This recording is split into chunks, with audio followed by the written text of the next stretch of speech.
lá então. Falar da carteira Topix, como sempre. Primeiro eu vou falar das performances de cada papel, enfim, como contribuiu para a performance semanal.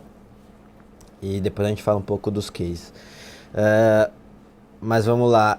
Na semana, a carteira Topix subiu 4%, enquanto o Ibov subiu 5,9%. Então, essa semana a gente ficou 1,9 pontos percentuais atrás do Ibov, que foi muito influenciado por Petro, Vale, enfim. Então, a gente performando aí 4% essa semana. Para a gente ter noção que contribuiu para isso, a melhor performance foi BBSE, com 10% na semana, seguido de Itaú, 4,7%, na verdade, seguido por Lame, 5,8%, e Itaú, 4,7%. A pior performance foi de SUSB, 1,9% para baixo, obviamente por conta de dólar, seguida de Embraer também, exposição a dólar, só que Embraer subiu 0,9%. Então essas foram as grandes contribuições para alta de 4% na Topix. Falando do ano fechado, a gente ainda tem a Topix menos 3,2%, enquanto o Ibov sobe 2,2%, a gente ainda 5,4 pontos percentuais atrás do Ibov nesse ano, tá? Então, de maneira geral, foi isso. Muita gente perdeu nas últimas 4 semanas, a Topix subiu 2,3%, enquanto o Ibov subiu 0,9%, e a gente tirando aí 1,5 pontos percentuais nas últimas 4 semanas. Então, essas foram as principais performances. Essa semana a gente não vai ter nenhuma alteração, né, no portfólio.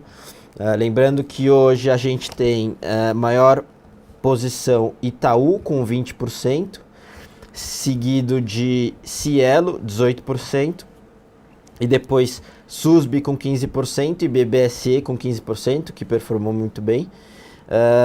Depois a gente vem com Lojas Americanas, 14%, Embraer 10% e uma posição menor em CETIP, justamente para pegar essa recente queda, mas como existem alguns riscos, a gente ainda tem uma posição pequena em CETIP, 8%. Então, assim ficou a carteira. A gente, de novo, bastante exposto aí a setor financeiro, bancos, cartão de crédito, enfim, seguros, seguido por uma boa posição com exposição a dólar, que a gente acha que deve se manter num patamar alto. Então, esse é o mix geral da carteira. A gente também tem algumas posições aí mais, um pouco mais na questão de diversificação com Lame, e um pouquinho em CETIP também. Acho que é isso. Isso, a gente permanece aí mais preocupado com bolsa. Essa semana é mega relevante na parte política, né? A gente tem 2 medidas provisórias para serem aprovadas, né? Uma a gente acha que tende a ser aprovada sem maiores problemas, é a MP 664. Ela estabelece novas regras para auxílio doença e pensão por morte, acho que a gente não vê problema. Mas a 665, a próxima é 666, o número da besta. Eita! Mas a 665 é sobre novas regras para concessão de seguro-desemprego e abono salarial. Tudo na quarta-feira. Essa segunda, 665, qual é o ponto, né? 62% das pessoas que recebem seguro-desemprego ficariam de fora da nova regra, que é determinar um prazo mínimo de trabalho, né? A gente vê isso, né?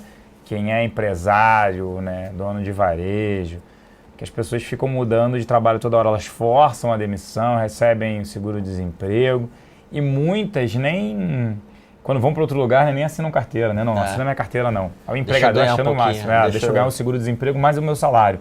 Então eles ficam fazendo isso. Ainda bem que isso vai, espero que acabe.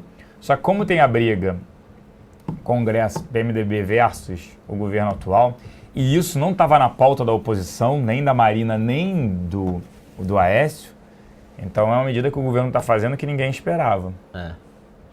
E pegar é uma medida totalmente antipopulista, porque você vai pegar 62% das pessoas que ficam, infelizmente aqui no Brasil, né, ficam trocando de emprego, se aproveitando dessa brecha. Mas é bom, vamos ver como é que vai ser essa queda de braço. Parece que a Dilma já falou assim, olha, mercadante, você não vai mais, articulação política tá fora, você por enquanto continua na Casa Civil. Eu queria ver se o PMDB chegasse e falasse assim, Dilma, eu quero mercadante na educação e põe o Jacques Wagner ou qualquer outra pessoa na Casa Civil, se ela faria mudança. Que ela falou que na semana passada não faria mais uma reforma ministerial grande. Queria ver se o PMDB falasse isso, o que ia acontecer. Mas não sei se eles vão apertar assim agora, né? Depois do que aconteceu com o Cid Gomes, eles já falaram, pô, ou você tira ou a gente para de apoiar. Mas de qualquer forma, essas duas medidas, se passarem, aí vai dar algum otimismo ali nas questões das medidas fiscais, né? Querendo ou não. Acho que precisa passar isso mas é um ponto a se discutir. Fora isso, você tem na agenda, né, o relatório de inflação e PIB na agenda semanal aqui no país. Tudo isso na sexta-feira, tá? Relatório do PIB e de inflação. O relatório de inflação é quinta-feira. Então, quinta-feira, relatório trimestral de inflação do IBGE. E na sexta, o PIB, que é uma expectativa enorme para saber se teve recessão em 2014. PIB do quarto trimestre ano passado e acumulado de 2014. Fora isso, a gente viu aí. IPCA, projeção do Focus, 8,12, superando 8, quem achava. Já vi gente falando em 2 dígitos. Eita. Ou seja, 10%, né? Começa... Todo mundo, né? Vários extremos, né? Adoram. O pessoal adora jogar nos extremos para tentar acertar. Ah, não bateu 10, mas bateu 9,1. Então, a direção estava certa. Mas retração do PIB aí 0,83. Já vimos projeções de menos 2. E, assim, agora teve uma acentuada elevação no câmbio, né? De 3,06 para esse ano para 3,15. Ano que vem de 3,11 para 3,20. Inflação tudo explodindo, né? Mas... isso poderia dar um gás. Lá fora tem o PIB dos Estados Unidos do quarto trimestre, isso é muito relevante, é o dado mais importante. É a terceira e última estimativa. Isso na sexta-feira, junto com o discurso da Janete também na sexta-feira. Então, sexta-feira bem carregado. A gente citou, quarta-feira tem a medida provisória aqui para ser aprovada. E sexta-feira tem PIB do Brasil, PIB dos Estados Unidos e discurso da Janete. Que esse PIB pode nortear se tem aumento ou não do dólar. E aí a gente pode passar para as perguntas. O Thiago D'Ártico perguntou aqui, tem o BR Malls em carteira para cliente. Nesses níveis de 17 vocês sairiam? A gente agora já parece papel 15 com 18. Mas nesses níveis já dá metade já ali. Dá para diminuir, Thiago. Eu não sei por quanto assim você comprou. Mas eu, se tivesse na semanal hoje com certeza a gente tiraria. Sim, com certeza. Com certeza. A gente...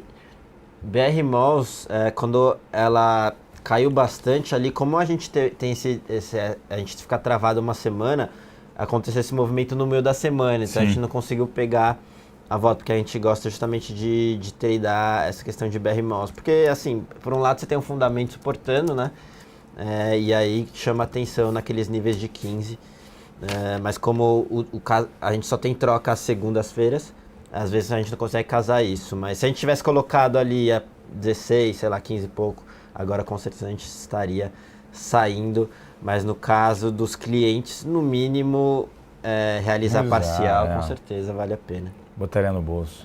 Realiza parcial, joga o stop lá pra cima e seja feliz. Eu colocaria no bolso, com certeza, pelo menos aí metade. O pessoal perguntando aqui para falar de dólar, né? O muito bravo. O dólar ele caiu bem na sexta e hoje, né, a gente viu não só o discurso lá do Fed, essa discussão por lá. A gente teve agora um call mais cedo com o nosso economista que fica em Nova York. A gente até questionou isso, que a gente tem 25% da nossa carteira atrelado a dólar, a câmbio. Ele acha que, primeiro, você teve aquilo que a gente já discutiu aqui, um overshooting, né, foi muito rápido. Né, problemas políticos, Congresso, tudo isso. E aí vem voltando em relação a todas as moedas, mas que o câmbio seria para cima, tá? Isso aí. Junto a isso, teve uma pergunta pegando o gancho de dólar sobre Suzano.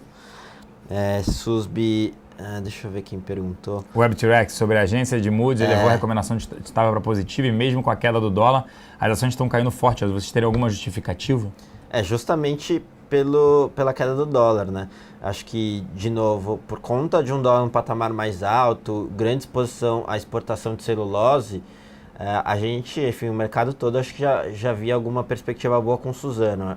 O fato da Moody's, não é que nem mudou o rating, mas mudou a perspectiva, acho que não mexe tanto no mercado, não é muito market mover, e sim, dólar, isso sim, é o que mexe as ações, porque você está aí diretamente afetando receita, enfim. Então é por isso, o net disso, apesar da Moody's ter elevado a perspectiva, o dólar caindo forte, e obviamente você puxa, principalmente depois de uma alta tão acentuada de Suzano, uma queda no dólar tem prejudicado aí, e prejudica hoje as ações exportadoras como o Suzano. A gente tem também Embraer sofrendo bastante por conta de dólar mesmo, nesse curto prazo, hoje caindo, né? Esse receio, né?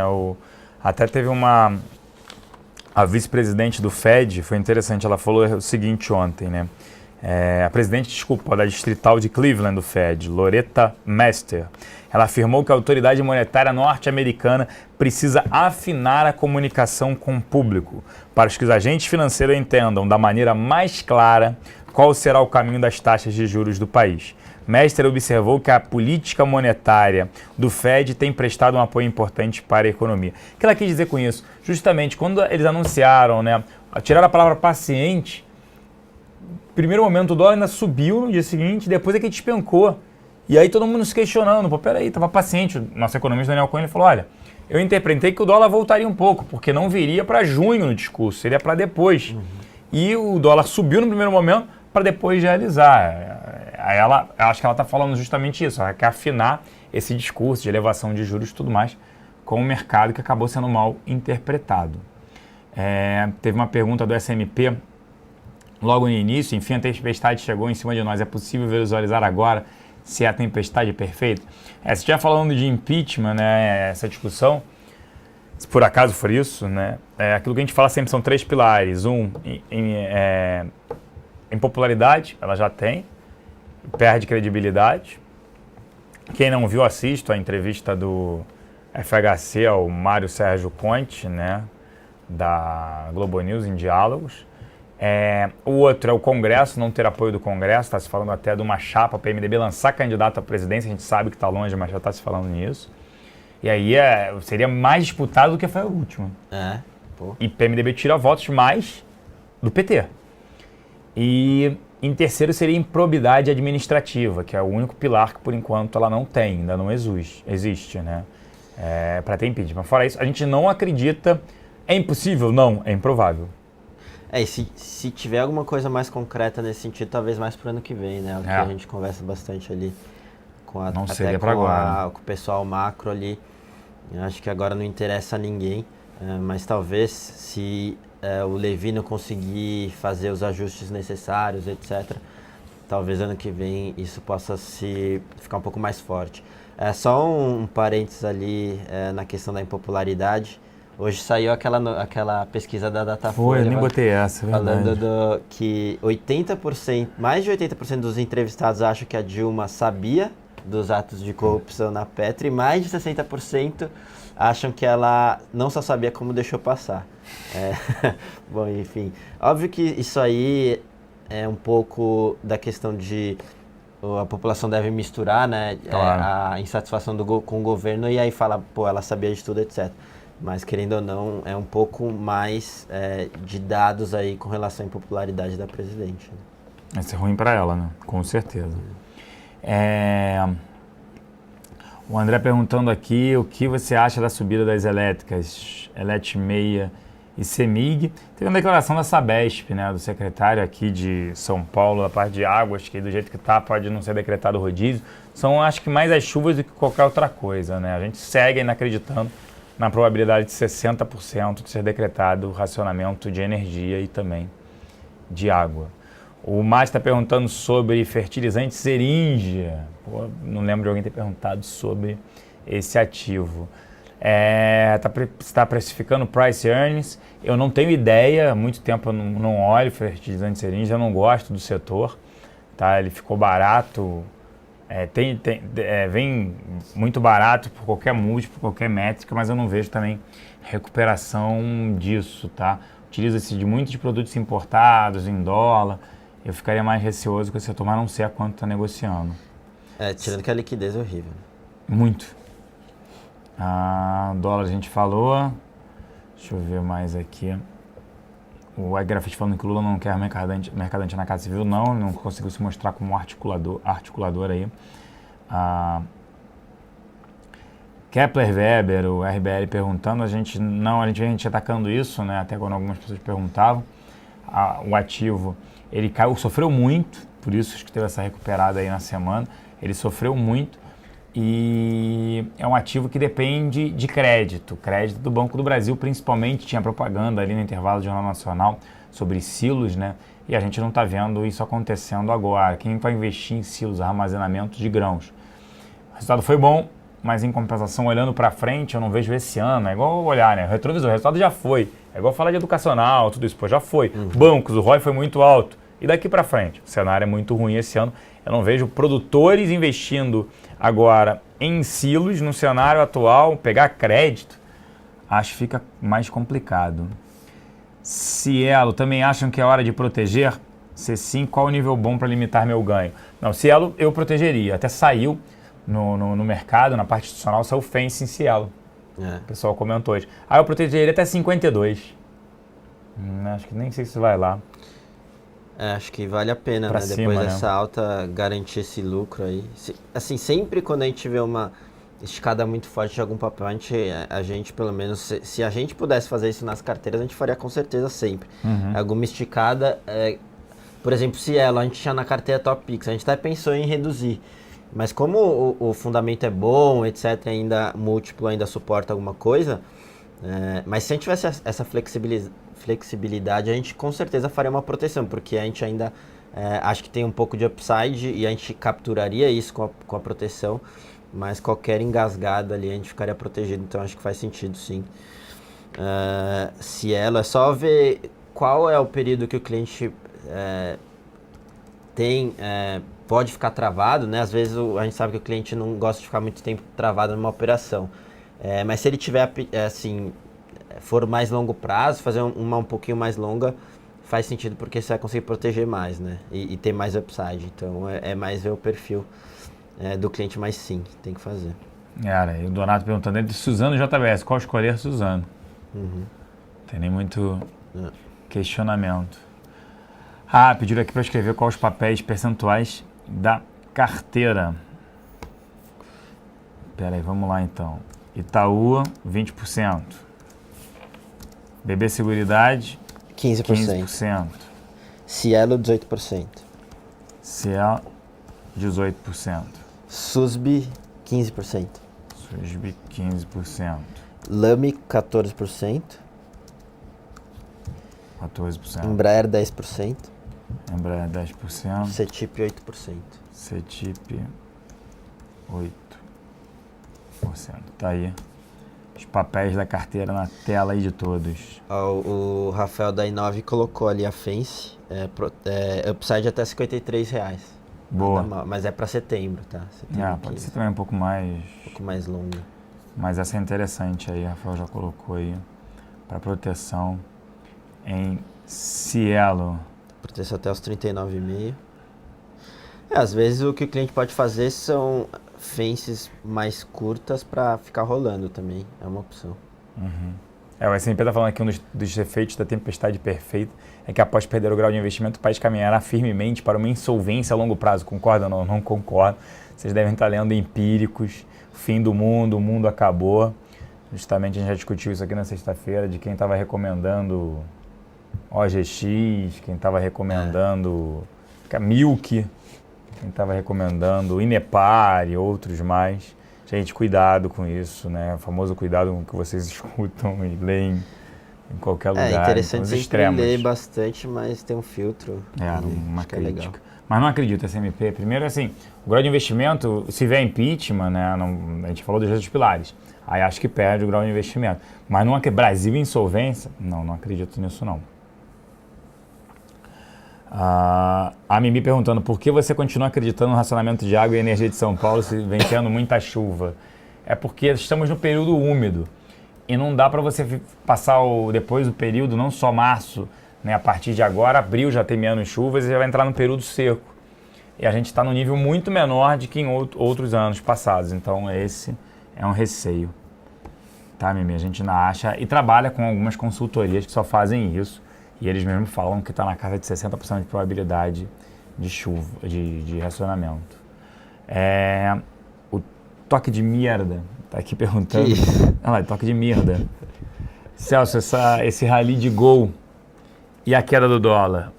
O Gol foi quando essa superação que ela vem falando, que vai transformar preferencialista em superação e tudo mais. E aí é óbvio, sexta e hoje, esse dólar ajuda. Mas eu não gosto do setor, custos em dólar, por conta dos combustíveis, né? Preço para cima, menor, a gente viu isso. Excursão, por exemplo, teve uma deflação no IPCA 15. Ou seja, as pessoas não estão... O que vai fazer nesse cenário? Cenário pior, dólar mais caro, eu não teria Gol. A Gol fala, não, os resultados vão ser afetados, mas o problema não é a companhia, é o Brasil. Sim. A LL, o Anderson está perguntando. A LL, bom, a gente tem comentado bastante aqui. Depois, acho que o fato mais recente que teve foi a aprovação da ANTAQ, da fusão rumo à LL. Acho que isso aí era bem esperado pelo mercado, então nada demais.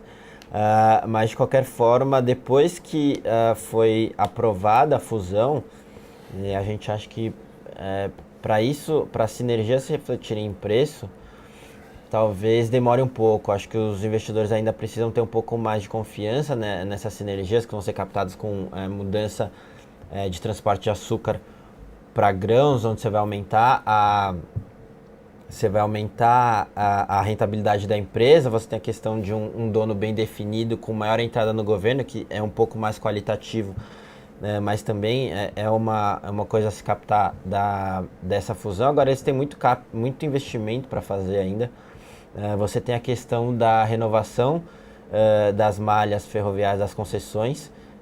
Tudo bem que não vai vencer agora, mas já tem que se conversar isso, porque para você fazer um CAPEX ali, você precisa ter alguma garantia de que serão feitas as renovações. Então você tem alguns pontos ali que ainda não foram definidos, que você vai ter que pagar na frente um pouco, e eu acho que isso aí talvez demore um pouquinho para os investidores colocarem na conta. Então, no curto prazo, a gente acho que não deve ter exposição ali para tentar antecipar isso. Agora, no longo prazo, é um case interessante, sim, nesses níveis de múltiplo. Você ter alguma alocação ali em logística, em termos de diversificação de portfólio, faz sentido, principalmente por conta de múltiplo, que está num patamar interessante, mas todas essas sinergias para captar. Então, e obviamente ajustando essa posição ao longo do tempo, mas agora, se fosse para ter uma posição pequena para longo prazo, tá? Curto prazo não vejo o risco-retorno tão bom assim nesse case. Beleza. O HF está perguntando aqui, nos Estados Unidos tem uma corrente contrária às medidas do Fed, que diz que as taxas de juros não serão elevadas, pois isso estouraria uma bolha formada nos ativos de risco, e ainda afirmam que a economia americana está mais para um novo quantitative easing do que para um aumento da taxa de juros. Aqui nós temos até economistas internos aqui na XP divergindo, né? Uns acham que não eleva esse ano, outros acham que eleva. Então é difícil dizer. Vai depender, obviamente, da melhora, né? Vamos esperar a divulgação do quarto trimestre, da melhora da economia americana. Óbvio que a economia americana não anda por si só e sozinha, né? Então, mas ela vem mostrando uma melhora em relação ao mundo, né? Até o Alexandre Dagini falou aqui, o Warren Buffett tem falado em 50% de queda na Bolsa Americana. Eu duvido que ele olhe o relatório da Empíricos. Sim, foi só um comentário, Alexandre Dagini, que as pessoas têm que filtrar. A Empíricos escreveu sobre o fim do Brasil e agora 10 anos de recessão, só trabalhando com os extremos.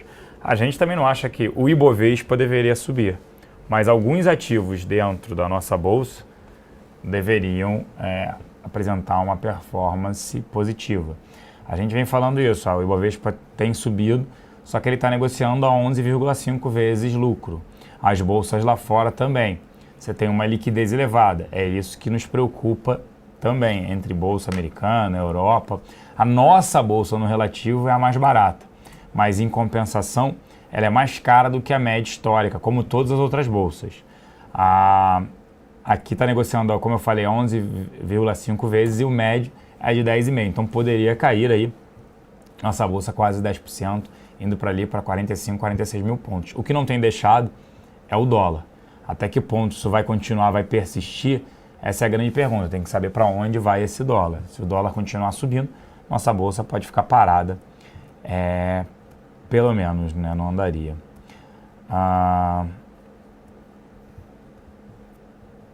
Não. O Alexandre me perguntou se essa queda do dólar seria uma antecipação da alta de juros mais agressiva no Brasil. Não, inflação acima de 8. Não acredito, porque caiu como um todo, né? Caiu em relação ao euro, o dólar caiu no mundo. Foi muito mais o discurso mesmo na semana passada, com a ata do FONC, né, do Fed, do que qualquer outra coisa. Não acho que tenha sido alguma coisa aqui. O Zé está perguntando se vale uma trava em Petrobras com opções. Boa pergunta, né? Uma trava de alta? Porque ele não botou, né? Qual seria a trava? Se for uma trava de alta, um call spread, assim, a gente não gosta muito, né? Call spread não iria nem pra fence. Uma fence bem longa.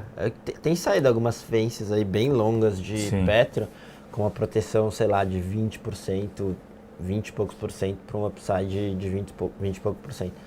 Aí talvez faça algum sentido, né? Agora um call spread curtinho, fica difícil, a gente não vê tanto na verdade poucos triggers claros para a ação esticar muito forte no curto prazo, que seria a estratégia do call spread. Então, acho que não faria tanto sentido.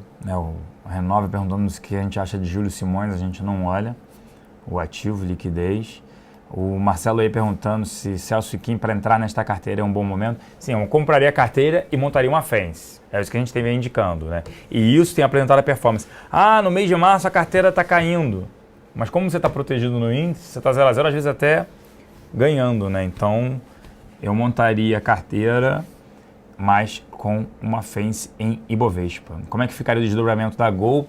Agora vai criar, está tentando criar essa superação, que aí tende a trazer maior liquidez para o ativo, a entrada de estrangeiro, tendo mais direitos hoje na Gol, isso seria interessante. A trava era de baixa ali de Petro. Um put spread ali. Pode ser. Aí isso poderia ser. O SMB falando que o país pode sofrer um colapso de dólar nas suas reservas e não poder suprir as empresas que estão endividadas nessa moeda, isso a longo prazo, caso a trajetória econômica atual se mantenha. Não acredito, SMP, é aquilo que a gente falou, tem muito extremo aí, né? É aquele famoso, parece até que está assim, que se a bolsa não tivesse em dólar, já tinha apresentado queda em reais, né? E aí, a gente ia falar assim, poxa, valeria a pena até entrar, porque tá todo mundo pessimista, o Brasil vai acabar, o mundo vai acabar, tudo isso, e tem que tomar cuidado com esses extremos. É aquele famoso quando você entra no elevador, o assessorista fala que quer comprar bolsa, a empregada, o cara do call center, todo mundo quer comprar bolsa, você fala, é hora de vender. E agora você entra, o mundo vai acabar, não para de receber ligação, aí empresário perguntando do Confis, que ia ter no dia 18, de poupança, investimentos, tudo. Então é isso que a gente está falando, tem que tomar certo cuidado, tá? Com isso. O Renove Invest perguntando de alta forte BVMF. BVMF, ela tem um beta maior do que o índice. Então, quando o índice, né, ela estava um ativo, estava num preço interessante, pagando um dividend yield interessante, e aí você teve um fluxo de investidores para cá, volume da bolsa aumentando, isso, e fora que você compra, está melhorando a sinalização no Brasil, pega e compra a BVMF. É isso que acontece por conta do beta dela. Estava num patamar baixo. Ela então estava barato. Aproveitou. Esses números que você deu para Itaú e BB Seguridade, se elas são para correção, isto é, quando poderão cair? Não foi nada disso. Não, é a ponderação dos portfólios. Pediram a carteira, eu enviei a carteira. Não, nem um pouco. Aqui a gente discute mais fundamento. Tá, Thiago, você perguntou lá em cima, JBS e Marfrig. JBS, né? Marfrig está muito endividada, né? Focada mais no mercado doméstico. Governança corporativa horrorosa, problema sério. Fala-se em nova captação que a empresa precisa. JBS tem maior parte hoje lá fora, vem exportando carne, está nos Estados Unidos, crescimento em dólar muito maior. Então, a Marfrig muito mais endividada em dólar, por isso tem essa discrepância em JBS ter subido e Marfrig. Não é uma beleza em governança, mas não é deplorável como a governança de Marfrig. Quer dizer, governança não é a palavra, porque ela não existe. Então, por isso, Marfrig e tende a continuar sofrendo. Celso Kim, estou vendido em Embraer e BR Malls para day trade. Poderia me dar um alvo?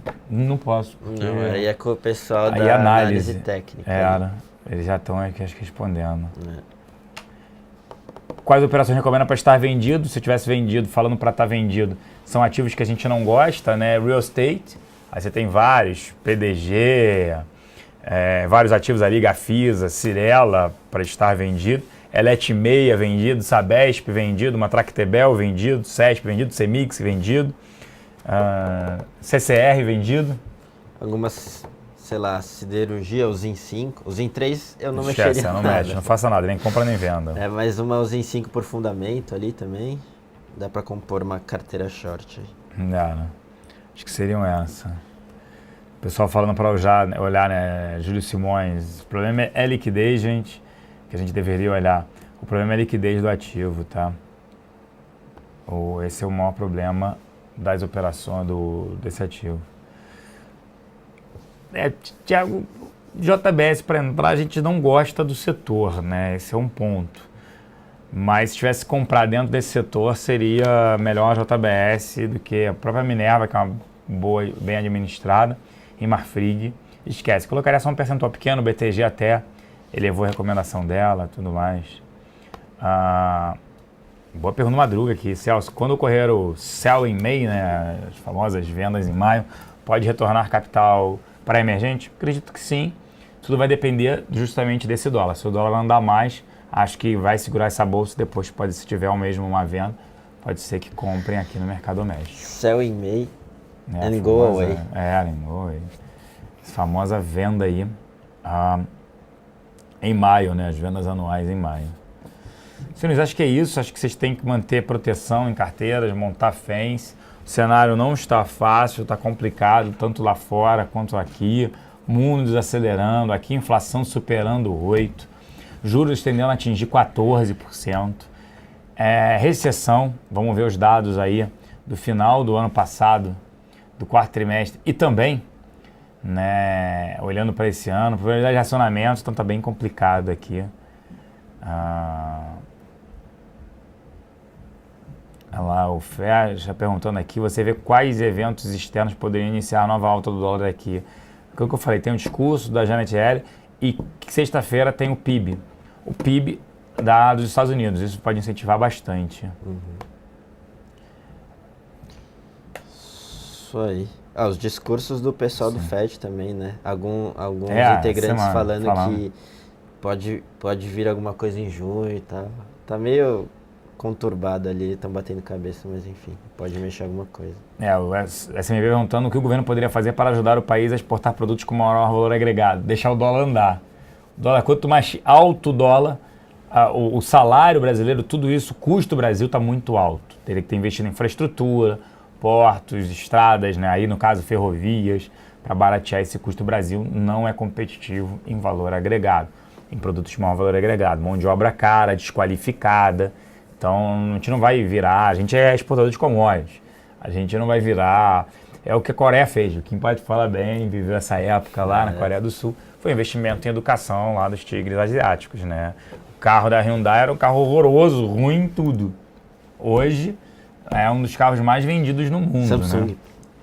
Né? Samsung, mesma coisa. Então, quer dizer, é impressionante essa evolução que eles fizeram em educação. A gente não tem isso aqui e isso demora-se para dar resultado 20 anos. Como um país que vem, o Brasil vai envelhecendo e não ficou rico, né? Um país que, tipo uma Austrália, que está envelhecendo, mas está ficando rica. O Brasil não. Então a gente perde justamente rico, que eu falo, os produtos são caros, o custo de vida é caro e, em compensação, as pessoas não têm uma renda per capita adequada. Tá? Então, esse era um problema. Só o dólar ajuda? Infraestrutura, foi isso que eu citei, né? Uma infraestrutura. Se a gente compraria Braskem, né, que seria BRKM, não BRMK, entraria capital pequeno? Não entraria em Braskem. Nem com capital pequeno. Isso aí. Prefiro fazer as apostas em outras coisas. BR Própolis tem uma oferta de um fundo querendo comprar a empresa, fechar capital via BTG, são. Eu não sei digitalizar mais sobre ela, o que a gente sabe mais ou menos sobre isso, a gente também não olha. O Kim é português, Kim é apelido de Joaquim. Joaquim, Joaca. Somos os pobres ricos, é isso aí, senhores. Então, é isso, sempre proteção, né? Braskem fiquem fora, foi isso que eu falei. Sempre proteção, Braskem é para day trade, né? Swing trade no máximo. Mas sempre proteção. É complicado aí o cenário ainda, tanto lá de fora quanto aqui. Não é, o mundo vai acabar, mas a gente tem um cenário aí, segue preocupante. O que pode continuar puxando aqui é dólar. Eu aprendi. Última pergunta aqui para a gente responder. Se a Brasil Foods é uma empresa exportadora, mas não se prejudica e nem se beneficia muito com dólar, o faturamento exportado é pequeno? Não. O faturamento dela é 50% dólar, 50% do mercado doméstico. O problema é que o mercado doméstico está horroroso. E a Rússia, que é um dos grandes importadores de carne, de produtos, reduziu a importação em 30%. Então, o Brasil, o que está acontecendo? As pessoas estão trocando o prato pronto por produtos in natura. Produto in natura, um frango nada mais é do que um milho gordinho. Então, se foi o que a gente falou de commodities, a gente é exportador de commodities. Quando você entra um prato pronto, tem um valor agregado imenso, é caro. Pizza, tudo isso, os caras ganham, fazem uma margem muito boa. Quando você substitui aquele produto, aquela classe média que começou a ter produtos mais preparados, né, pratos prontos, ela volta a fazer. Pô, isso eu vi um Bom Dia São Paulo, Bom Dia Brasil falando sobre isso um dia. Olha, em vez de você comprar lasanha pronta, pegue, compre a massa, o presunto e faça em casa. E aí vai acontecer isso, está acontecendo isso. É a troca, a substituição de produtos de menor valor agregado, a carne por ovos. E isso está acontecendo, porque a população, a renda disponível é menor. A inflação de alimentos explodiu, a inflação IPCA 15 veio com uma alta de energia elétrica absurda e que não bateu ainda no mês inteiro. O IPCA esse mês deve atingir 1,40, explodindo esse IPCA acima de 8, entendeu? E Brasil Foods não é beneficiada por isso. Então, quer ter exposição a dólar, Embraer, Suzano, dentre outras. Ok? O desdobramento eu falei sobre isso, da Gol. O desdobramento vai propor a sua operação PN. A AMEC, que é a Associação dos Analistas de Mercados de Capitais, é contra. Então, vai ter essa briga. O que vai dar? Não tem ideia do que vai acontecer. Ok? Beleza. Acho que é isso. E a gente volta amanhã na nossa reunião matinal. Certo, Kim? Isso aí. Valeu, pessoal. Boa tarde, bom almoço e até amanhã. Um abraço, até amanhã.